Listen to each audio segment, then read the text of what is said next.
کی بدولت محبوب حقیقی کی رضا نصیب ہوتی ہے۔ یہی وہ قرآن ہے جو سچائی اور امانت داری کا درس دیتا ہے۔ یہی وہ قرآن ہے جس کی نظیر پیش کرنے سے ساری دنیا عاجز و قاصر رہی۔ یہی وہ قرآن ہے جس کا مثل پیش کرنے سے عرب کے فصیح و بلیغ زبان دانی کا دعویٰ کرنے والوں نے گھٹنے ٹیک دیے۔ یہی وہ قرآن ہے جس نے ضلالت و گمراہی کے دلدل میں پھنسی ہوئی انسانیت کو رشد و ہدایت کا پیغام سنایا۔ یہی وہ قرآن ہے جس کی حفاظت کا وعدہ خود خالق کائنات نے فرمایا۔ یہی وہ قرآن ہے جس کی تلاوت میں دلوں کے واسطے فرحت و بشاشت کا سامان ہے۔ یہی وہ قرآن ہے جس نے جہانی قوتوں کو جلا بخشا۔ یہی وہ قرآن ہے جس کی برکت سے اجڑے چمن میں بہار پیدا ہو۔ محترم حضرات، آج کے اس نازک دور میں حفظ کلام پاک کو فضول سمجھا جاتا ہے، اس کے الفاظ رٹنے کو حماقت بتلایا جاتا ہے۔ کہا جاتا ہے کہ اس کا رٹنا اور بے سمجھے پڑھنا بے سود ہے۔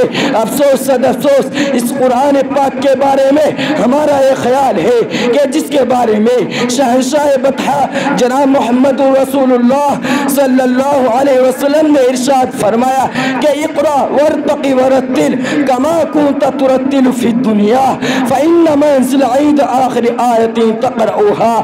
قیامت کے دن حافظ قرآن سے کہا جائے گا کہ قرآن پڑھتا جا اور جنت کے درجوں پر چڑھتا جا اور ٹھہر ٹھہر کر پڑھ جیسے کہ تو دنیا میں ٹھہر ٹھہر کر پڑھا کرتا تھا۔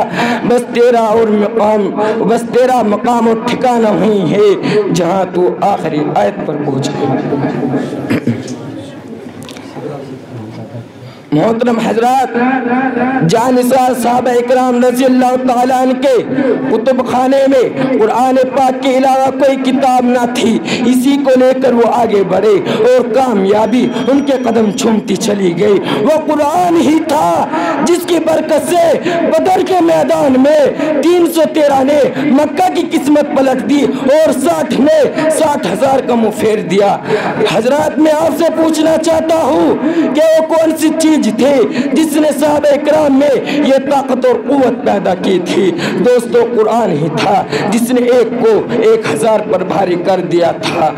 کسی نے سچ کہا ہے، وعدائے غلبہ ہے مومن کے لیے قرآن میں، پھر جو تو غالب نہیں کچھ ہے کسر ایمان میں۔ اسی پر میں اپنی تقریر کو ختم کرتا ہوں۔ اللہ تعالیٰ تمام مسلمانوں کو قرآن سیکھنے، سکھانے اور اس پر عمل کرنے کی توفیق عطا فرمائے۔ آمین۔ وآخر دعوانا ان الحمدللہ رب العالمین۔